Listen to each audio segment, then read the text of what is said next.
This year, I've decided to share our Rosh Hashanah newsletter in a medium that we've all become comfortable with, and that is via Zoom. The past 6 months have been extremely difficult for us all, and yet somehow we have managed as a country and a community to readapt to a new way of communicating, living, and working. This most certainly has been the case with my team at the Cape Town Holocaust and Genocide Centre. I don't necessarily like to use the new buzzwords that have permeated our landscape, but one that does hold true for me is the word pivot.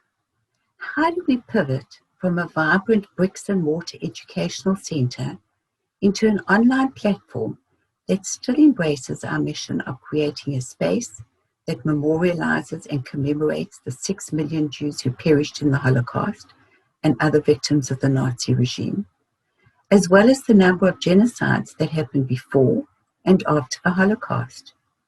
How do we continue to highlight the consequences of prejudice and racism in all its forms, and to draw attention to the dangers of indifference, apathy, and silence?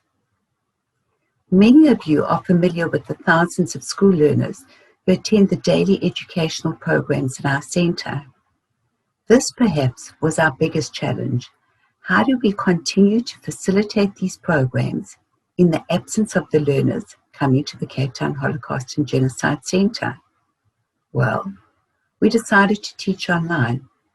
Our education department, together with the rest of the team, worked very creatively and diligently to recreate and develop these programs as online resource materials.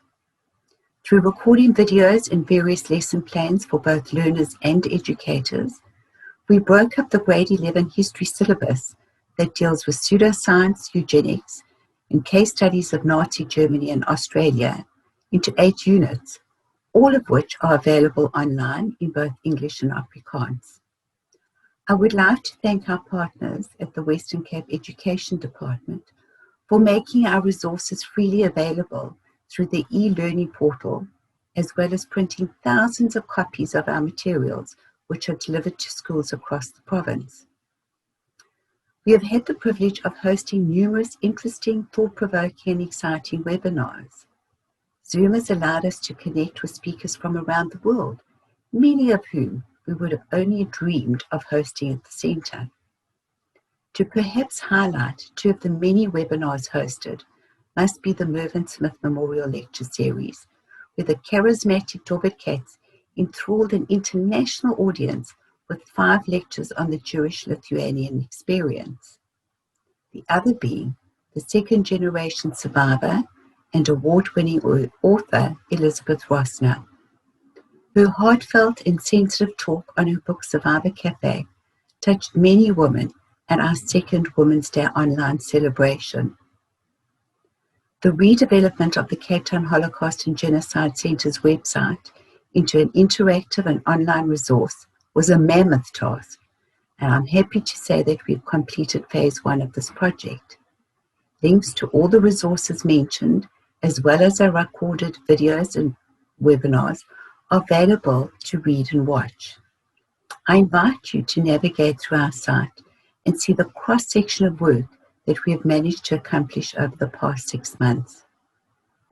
Our remarkable survivors never cease to amaze me. Their resilience, courage, and determination during this time has been a source of comfort and inspiration to me, as well as our community. It is because of them that we are inspired to step out of our comfort zones and ensure that the Cape Town Holocaust and Genocide Centre continues to expand on the work that we do. A series of sharing memories of their loved ones was recorded by a number of second and third generation survivors.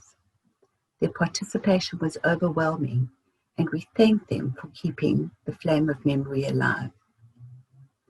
It is with much gratitude that I would like to thank our generous donors for their support and commitment to ensuring that we are able to continue with our important work.